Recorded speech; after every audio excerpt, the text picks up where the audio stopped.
ഈശോ മിശിഹായ്ക്ക് സ്തുതിയായിരിക്കട്ടെ. ഞാൻ മാണിപ്പറമ്പിലച്ചൻ. കൈത്താക്കാലം 6-ാം ഞായർ. പുറപ്പാടിന്റെ പുസ്തകത്തിൽ 19-ാമത്തെ അധ്യായത്തിലും 20-ാമത്തെ അധ്യായത്തിലും വചനങ്ങളാണ് നമുക്ക് ഒന്നാമത്തെ വായന.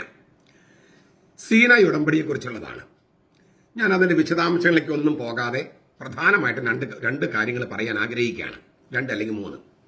പുറപ്പാടിന്റെ പുസ്തകം 19-ാമത്തെ അധ്യായത്തിൽ നമ്മൾ കാണുന്നുണ്ട്, ഇസ്രായേൽ എല്ലാവരും കൂടി മോശയോട് പറയാണ്, കർത്താവ് കൽപ്പിക്കുന്നതെല്ലാം ഞങ്ങൾ അനുസരിച്ചോളാം, കർത്താവ് കൽപ്പിക്കുന്ന എല്ലാം ഞങ്ങൾ ചെയ്തോളാം. ഒരു ഉടമ്പടി എന്ന് പറഞ്ഞാൽ എഗ്രിമെന്റ് ആണ്, സമ്മതമാണ്. 2 കൂട്ടരും ചില കാര്യങ്ങൾ ചെയ്യാമെന്ന് പറയുന്നു. ഉടമ്പടി എന്ന് പറഞ്ഞാൽ 2 കൂട്ടര് ഇല്ലേ, 2 കക്ഷികളുണ്ടല്ലോ ഉടമ്പടിയിൽ. അവര് 2 കൂട്ടരും ദൈവം പറയുന്നത് എന്താണ്? ദൈവം പറയുന്നത്, ഞാൻ നിങ്ങളുടെ ജീവൻ സംരക്ഷിക്കാം. അതായത് ജീവശാസ്ത്രപരമായ ജീവൻ അതീതമായ ജീവൻ ഞാൻ നൽകാം. നമുക്ക് ആർക്കെങ്കിലും മരിക്കാം, എല്ലാവരും മരിക്കുമെന്ന് നമുക്കറിയാം. മരിക്കാൻ ആർക്കെങ്കിലും ഇഷ്ടമുണ്ടോ? ഇല്ല. എന്തേ? മരണത്തിന്റെയും അഴകളുടെയും നിയമങ്ങൾക്ക് വിധേയമല്ലാത്തൊരു ജീവന് വേണ്ടി നമ്മൾ കൊതിക്കുന്നുണ്ട്. അത് നിരീശ്വരവാദികളാണെങ്കിലും ഈശ്വരവിശ്വാസികളാണെങ്കിലും യുക്തിവാദികളാണെങ്കിലും മരിക്കാൻ ആർക്കും താല്പര്യമില്ല. മരിക്കാൻ താല്പര്യമില്ലാത്തതിന് കാരണം എന്താണ്? മരണത്തിന് അതീതമായ ജീവന് വേണ്ടി നമ്മൾ കൊതിക്കുന്നു. അത് നൽകാൻ ദൈവത്തിന് മാത്രമേ കഴിയൂ. അപ്പൊ ദൈവം പറയണം, മരണത്തിന് അതീതമായ ജീവൻ ഞാൻ നൽകാം, പക്ഷേ നിങ്ങൾ ഞാൻ പറഞ്ഞ അനുസരിക്കണം. അപ്പോ മനുഷ്യരെ ചെയ്യേണ്ടത് അനുസരിക്കുക. ദൈവം നൽകുന്നത് ഈ മരണത്തിന് വിധേയമല്ലാത്ത ജീവൻ നൽകുക. ഇതാണ് എഗ്രിമെന്റ്. അപ്പോൾ ഇസ്രായേലര് പറഞ്ഞു, കർത്താവ് പറയുന്ന എല്ലാം ഞാൻ ചെയ്തോളാം, ഞങ്ങൾ ചെയ്തോളാം. കർത്താവ് പറഞ്ഞ എല്ലാം ഞങ്ങൾ അനുസരിച്ചോളാം. പക്ഷെ കർത്താവ് ഞങ്ങളോട് സംസാരിക്കണം, നീ സംസാരിച്ചാൽ മതി, മോശയോട് പറയാണ്. അങ്ങനെ മോശെ ജനത്തിന്റെ ഈ അനുസരിക്കാമെന്ന വാഗ്ദാനവുമായിട്ട് മോശ മലമുകളിലേക്ക് പോകുകയാണ്. എന്നിട്ട് ദൈവം അവരെന്ത് അനുസരിക്കണമെന്ന് ഈ 10 കൽപ്പനകൾ കൊടുക്കുകയാണ്. 10 കൽപ്പനകൾ. ഈ 10 കൽപ്പനകളാണ് മനുഷ്യരനുസരിക്കേണ്ടത്. അപ്പൊ ഞങ്ങൾ അനുസരിക്കാമെന്ന് പറഞ്ഞല്ലോ, വാഗ്ദാനം കൊടുത്തു. എന്നിട്ട് എന്ത് സംഭവിച്ചു? ഈ 40 ദിവസം എടുത്ത് മോശ ഇത് കല്ലിൽ കൊത്തിയുണ്ടാക്കാൻ ഈ 10 കൽപ്പനകൾ. ആ കൽപ്പനകളുമായിട്ട് താഴോട്ട് വരുമ്പോൾ എന്താണ് കണ്ടത്? 1-ാം പ്രമാണം തന്നെ ലംഘിക്കുകയാണ്. ഒരു കാളക്കൊട്ടി ഉണ്ടാക്കി അതിനെ ആരാധിക്കുകയാണ്. 1-ാം പ്രമാണം തന്നെ ലംഘിക്കപ്പെട്ടു. സ്വാഭാവികമായിട്ടും ഈ ഞങ്ങൾ കർത്താവിനെ അനുസരിക്കാമെന്ന് പറഞ്ഞിട്ട് 1-ാമത്തെ പ്രമാണം തന്നെ ലംഘിച്ചു കഴിഞ്ഞപ്പോൾ, അതാണ് ഏറ്റവും പ്രധാനപ്പെട്ട പ്രമാണം, അത് ലംഘിക്കപ്പെട്ട് കഴിഞ്ഞപ്പോൾ ദൈവമായ കർത്താവ് അവരെ ശിക്ഷിക്കാൻ തുടങ്ങി. അസീറിയക്കാരെ കൊണ്ടും ബാബിലോണിയക്കാരെ കൊണ്ടൊക്കെ ശിക്ഷിക്കാൻ തുടങ്ങി. അങ്ങനെ ബാബിലോണിയക്കാര് 1-ാമത്തെ അറ്റാക്ക് കഴിഞ്ഞു, 2-ാമത്തെ ജെറൂസലമിനെ ആക്രമിക്കുകയാണ്. അങ്ങനെ BC 605, 597, പിന്നെ 587, 56 ആയപ്പോഴേക്കും ജെറൂസലം ദേവാലയമൊക്കെ നശിപ്പിക്കപ്പെട്ടു. അതായത് അഗ്നിക്കിരയാക്കി. ആ സമയത്താണ് അപ്പൊ ഇങ്ങനെ വിജാതിയരെ കൊണ്ട് അടിക്കുകയാണ്, ഇസ്രായേലിനെ പാഠം പഠിപ്പിക്കുകയാണ്. അനുസരിച്ച് പറ്റൂ, കർത്താവിനനുസരിച്ച് പറ്റൂ. അങ്ങനെ ഇങ്ങനെ അടികിട്ടി കഴിഞ്ഞപ്പോ യെരമ്യ പ്രവാചകന് ഒരു വെളിപാടുണ്ടായി. എന്താണ്? ഒരു പുതിയ ഉടമ്പടി. കല്ലിൽ എഴുതപ്പെട്ട ഉടമ്പടിയല്ല. കല്ലിൽ എഴുതപ്പെട്ട ഉടമ്പടി ലംഘിക്കപ്പെട്ടു. കല്ലിലല്ല, ഹൃദയത്തിൽ എഴുതപ്പെടുന്ന ഉടമ്പടി. ഹൃദയത്തിൽ എഴുതപ്പെടുന്ന ഉടമ്പടി, അത് മനുഷ്യ ഹൃദയത്തിൽ എഴുതപ്പെടുന്ന ഉടമ്പടി. കല്ലിൽ എഴുതിയാൽ നമുക്ക് മനുഷ്യ ഹൃദയത്തിന് പുറത്തല്ലേ, മനുഷ്യന്റെ അസ്തിത്വത്തിന് പുറത്തല്ലേ. മനുഷ്യന്റെ ഉള്ളിലാണ് ദൈവത്തിന്റെ കൽപ്പനകൾ കൊത്തിവെക്കേണ്ടത്. ഇതാണ് പുതിയ ഉടമ്പടി. യെരമ്യായുടെ പുസ്തകത്തിൽ 31-ാമത്തെ അധ്യായം 31 മുതൽ 34 ഒരു വാക്യങ്ങൾ.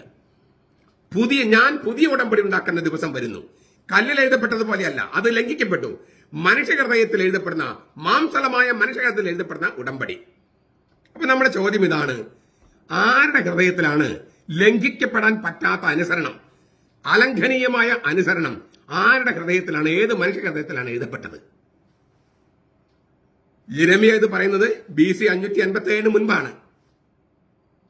ഇത് അതിന്റെ വെളിപാടുണ്ടായപ്പോഴാണ്, അല്ലെങ്കിൽ ആ വെളിപാട് ഇങ്ങനെ ഈ പ്രവചനം വെളിപ്പെട്ടത്, പൂർത്തിയായത് എപ്പോഴാണ്? നമ്മുടെ കർത്താവ് ഈശോ മിശിഹ ഗെത്സമൻ തോട്ടത്തിൽ വെച്ച് എന്താ പറഞ്ഞത്? എന്റെ ഇഷ്ടമല്ല നിന്റെ ഇഷ്ടം.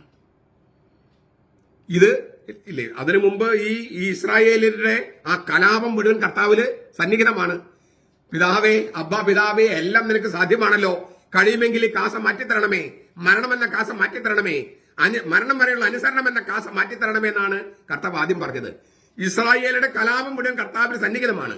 പക്ഷെ അവിടെ നിർത്തിയില്ല. അവൻ അനുസരണം, ദൈവത്തെ പിതാവിനെ അനുസരിക്കുക എന്ന ആ ബലിത്തറയിലേക്ക് അനുസരണം എടുത്തു വെക്കുകയാണ്. എന്റെ ഇഷ്ടമല്ല നിന്റെ ഇഷ്ടം. ദൈവത്തോടുള്ള കലാപം മുഴുവൻ കർത്താവിൽ സന്നിഹിതമാണെങ്കിലും ആ കലാപത്തിന് അവൻ വിധേയപ്പെടുകയല്ല. ആ കലാപത്തെ, ആ കലഹത്തെ, ധിക്കാരത്തെ മുഴുവൻ പിതാവായ ദൈവത്തിന്റെ ബലിത്തറയിൽ കൊണ്ടുവന്ന് അവിടെ വെച്ചിട്ട് പറയാണ്, എന്റെ ഹിതമല്ല നിന്റെ ഹിതം. അങ്ങനെ അലംഘനീയമായ അനുസരണം എന്ന് പറയുന്നത് യേശുവിന്റെ ഹൃദയത്തിൽ എഴുതപ്പെട്ട അനുസരണമാണ്. യേശുവിന്റെ ഹൃദയത്തിൽ എഴുതപ്പെട്ട അനുസരണം. ഈ യേശുവിന്റെ ഹൃദയത്തിൽ എഴുതപ്പെട്ട അനുസരണം എന്ന് പറഞ്ഞാൽ അത് വളരെ പ്രധാനപ്പെട്ടതാണ്. കാരണം എല്ലാ മനുഷ്യർക്കും മാനദണ്ഡമാണ് യേശു എന്ന മനുഷ്യൻ. എല്ലാ മനുഷ്യർക്കും മാനദണ്ഡം. ഒന്ന്, ദൈവം മനുഷ്യനായ ആളാണവൻ. രണ്ട്, മരിച്ചവരിൽ നിന്ന് ഉത്ഥാനം ചെയ്ത ഏക വ്യക്തിയാണ് യേശുക്രിസ്തു. ശ്രീരാമൻ മരിച്ചവരിൽ ഉയർത്തെഴുന്നേറ്റിട്ടില്ലോ, അവരങ്ങനെ ക്ലെയിം ചെയ്യുന്നില്ല. ശ്രീകൃഷ്ണൻ മരിച്ചവരിൽ ഉയർത്തെഴുന്നേറ്റിട്ടുണ്ടോ? ഇല്ല. ശ്രീബുദ്ധൻ മരിച്ചവരിൽ ഉയർത്തെഴുന്നേറ്റിട്ടുണ്ടോ? ഇല്ല. മുഹമ്മദ് മരിച്ചവരിൽ ഉയർത്തെഴുന്നേറ്റിട്ടുണ്ടോ? ഇല്ല. അപ്പൊ അവർക്ക് ആർക്കെങ്കിലും ഈ മരണമില്ലാത്ത ജീവൻ നൽകാൻ കഴിയുമോ? ഇല്ല. അവര് മരിച്ചവരിൽ ഉയർപ്പിക്കപ്പെടാത്തത് കൊണ്ട് അവര് മറ്റു മനുഷ്യർക്ക് മാനദണ്ഡമാകുമോ? ഇല്ല. മറ്റു മനുഷ്യർക്ക് മാനദണ്ഡമായിരിക്കുന്ന ഒരേ ഒരു വ്യക്തിയുള്ളൂ, അത് ഈശോ മിശിഹയാണ്. കാരണം അവൻ ദൈവം മനുഷ്യനായ ആളാണ്. തീർന്നില്ല, അവൻ മരിച്ചവരുടെ ഇടയിൽ നിന്ന് ഉയർത്തെഴുന്നേറ്റവനാണ്. അതുകൊണ്ട് എല്ലാ മനുഷ്യർക്കും മാനദണ്ഡമായിരിക്കുന്ന ഒരാളാണ് ഈ ഈശോ മിശിഹ. അതുകൊണ്ട് തന്നെ അവന്റെ അനുസരണം മറ്റെല്ലാ മനുഷ്യർക്കും ബാധകമാണ്. അലംഘനീയമായ അനുസരണമാണത് യേശുവിന്റെ അനുസരണം. മനുഷ്യന്റെ അനുസരണമാണത്. കാരണം ദൈവം മനുഷ്യനായ ആളാണ് അവൻ. എല്ലാം തികഞ്ഞ അനുസരണമാണത്. പരിപൂർണതയുള്ള അനുസരണമാണത്. ഒരിക്കലും ലംഘിക്കപ്പെടാത്ത അനുസരണമാണത്. കാരണം ദൈവം മനുഷ്യനായ ആളായ അവന്റെ അനുസരണമാണ്. അതാണ് ഈ കുരിശിലൂടെ വെളിപ്പെടുന്നത്. അവൻ അനുസരിച്ചു, മരണം വരെ അനുസരിച്ചു. അവന് പിതാവായ ദൈവം ഉയർത്തി. അങ്ങനെ എല്ലാ മനുഷ്യർക്കും മാനദണ്ഡമാക്കി വെച്ചു. അവന്റെ അനുസരണത്തിലേക്ക് നമ്മുടെ അനുസരണത്തെ എടുത്തു വെക്കുന്ന മണിക്കൂറിനെയാണ് വിശുദ്ധ കുർബാന എന്ന് പറയുന്നത്. അവന്റെ അലംഘനീയമായ അനുസരണത്തിലേക്ക്, എല്ലാം തികഞ്ഞ അനുസരണത്തിലേക്ക്, പരിപൂർണതയുള്ള അനുസരണത്തിലേക്ക്, മാനുഷിക അനുസരണത്തിലേക്ക്, മറ്റെല്ലാവർക്കും മാനദണ്ഡമായ അനുസരണത്തിലേക്ക് നമ്മെ തന്നെ കർത്താവ് എടുത്തു വെക്കുന്ന, നമ്മെ അവന്റെ അനുസരണത്തിലേക്ക് എടുത്തു വെക്കുന്ന ആ നിമിഷത്തെയാണ്, അല്ലെങ്കിൽ ആ മണിക്കൂറിനെയാണ് ദിവികാരുണ്യം വിശുദ്ധ കുർബാന എന്ന് പറയുന്നത്. അതുകൊണ്ടാണ് നമ്മൾ ഇടയ്ക്കിടയ്ക്ക് അതിനകത്ത് ആമേൻ ആമേൻ ആമേൻ എന്ന് പറയുന്നത്.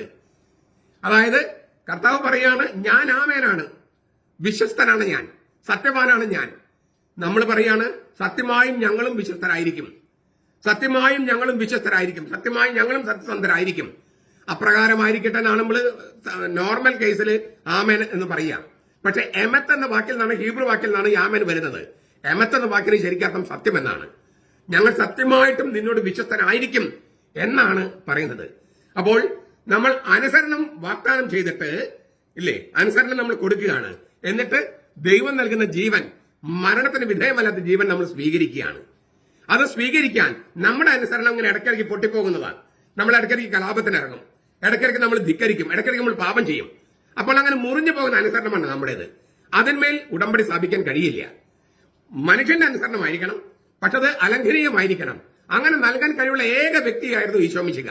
അത് നമുക്ക് വേണ്ടി അവൻ ആ അനുസരണം പിതാവിന് കൊടുത്തു. അവൻ, ഞാൻ നേരത്തെ പറഞ്ഞല്ലോ, എല്ലാ മനുഷ്യർക്കും മാനദണ്ഡമായതിനാൽ അവന്റെ അനുസരണത്തിലേക്ക് നമ്മളെ തന്നെ എടുത്തു വെക്കുകയാണ്. അതാണ് വിശുദ്ധ കുർബാന. ഇതാണ് അനുസരണമാണ് ബലിയേക്കാൾ ശ്രേഷ്ഠം എന്ന് പറഞ്ഞാൽ ഈ അനുസരണമാണ്. മൃഗബലിയേക്കാൾ ശ്രേഷ്ഠം അനുസരണം എന്ന ബലിയാണ്.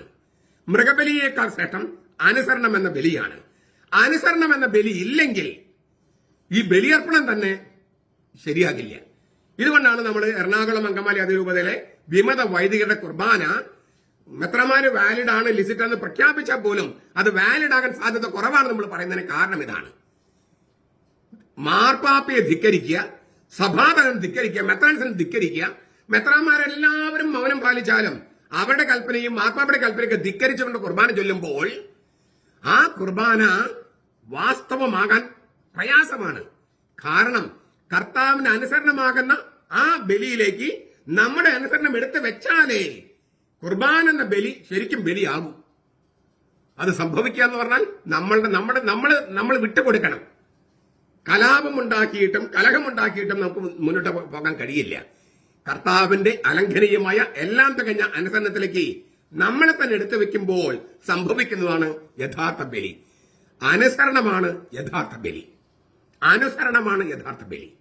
ഇതാണ് ഈ സീനായി ഉടമ്പടി നമ്മെ പഠിപ്പിക്കുന്നത്. അതുകൊണ്ട് സീനായി ഉടമ്പടി ലംഘിക്കപ്പെട്ടതിനാൽ പുതിയ ഉടമ്പടി വേണമെന്ന് പറഞ്ഞു. പുതിയ ഉടമ്പടി എന്ന വാക്ക് യെരമ്യായുടെ പുസ്തകം 31 മുതൽ 34 വരെ വാക്യങ്ങളിൽ ഉണ്ടെന്ന് പറഞ്ഞു. അത് കാണാൻ നമുക്ക് 31 അധ്യായം 31 മുതൽ 34 വരെ. പിന്നീട് പുതിയ നിയമത്തിൽ നമ്മൾ ആ വാക്ക് കാണുന്നത് കുർബാനയുമായിട്ട് ബന്ധപ്പെട്ടാണ്. പുതിയ ഉടമ്പടി എന്ന വാക്ക് കർത്താവ് ഈശോ മിശിഹാ പിന്നീട് ഉപയോഗിക്കുന്നതെല്ലാം കുർബാനയുമായി ബന്ധപ്പെട്ടാണ്. അപ്പൊ കുർബാന, വിശുദ്ധ കുർബാനയാണ് പുതിയ ഉടമ്പടി. അവൻ അനുസരണത്തിലേക്ക്, അലംഘനീയമായ അനുസരണത്തിലേക്ക് നമ്മെ തന്നെ എടുത്തു വെക്കുകയാണ്. അങ്ങനെയാണ് ഈ ഉടമ്പടി ഉണ്ടാകുന്നത്. ഈ വിശുദ്ധ കുർബാന ഇല്ലാത്ത സമുദായങ്ങളോ, പെന്തക്കോസ്തക്കാര്, യഹോവ സാക്ഷികള്, ദൈവസഭക്കാര്, ക്രിസ്ത്യൻ ഡെൽഫിയൻസ്, ബോണഗൻ ക്രിസ്ത്യൻസ്, അവർക്കൊന്നും കുർബാനയില്ല. പ്രൊട്ടസ്റ്റന്റുകാര്, അപ്പോൾ അവർക്ക് പുതിയ ഉടമ്പടി ഇല്ല. പുതിയ ഉടമ്പടി വേണം. ക്രിസ്തുവിന്റെ അലംഘനീയമായ അനുസരണമാണ് നമുക്ക് രക്ഷ നേടി തന്നതെങ്കിൽ, അതാണ് ആ അനുസരണമാണ് നമുക്ക് കൃപയെങ്കിൽ, നിങ്ങൾക്ക് പുതിയ ഉടമ്പടി ഇല്ലെങ്കിൽ ആ കൃപ നിങ്ങൾക്ക് എങ്ങനെ കിട്ടും? ആ രക്ഷ നിങ്ങൾക്ക് എങ്ങനെ കിട്ടും? അതുകൊണ്ട് പ്രിയപ്പെട്ടവരെ, കുർബാന വേണമെങ്കിൽ നിങ്ങൾ കത്തോലിക്ക സഭയ്ക്ക് തിരിച്ചു വരണം. ഒരു നാണക്കേടും വിചാരിക്കേണ്ട. രക്ഷ പ്രാപിക്കണ്ടേ? കൃപ വേണ്ടേ? പരിശുദ്ധാത്മാവിന്റെ അഭിഷേകം വേണ്ടേ? അത് നിങ്ങൾ തിരിച്ചു വരിക. നമ്മുടെ കർത്താവ് ഈശോ മിശിഹായുടെ കൃപയും പിതാവായ ദൈവത്തിന്റെ സ്നേഹവും പരിശുദ്ധാത്മാവിന്റെ സഹവാസവും നാം എല്ലാവരോടും കൂടി ഉണ്ടായിരിക്കട്ടെ, ഇപ്പോഴും എപ്പോഴും എന്നേക്കും. ആമേൻ.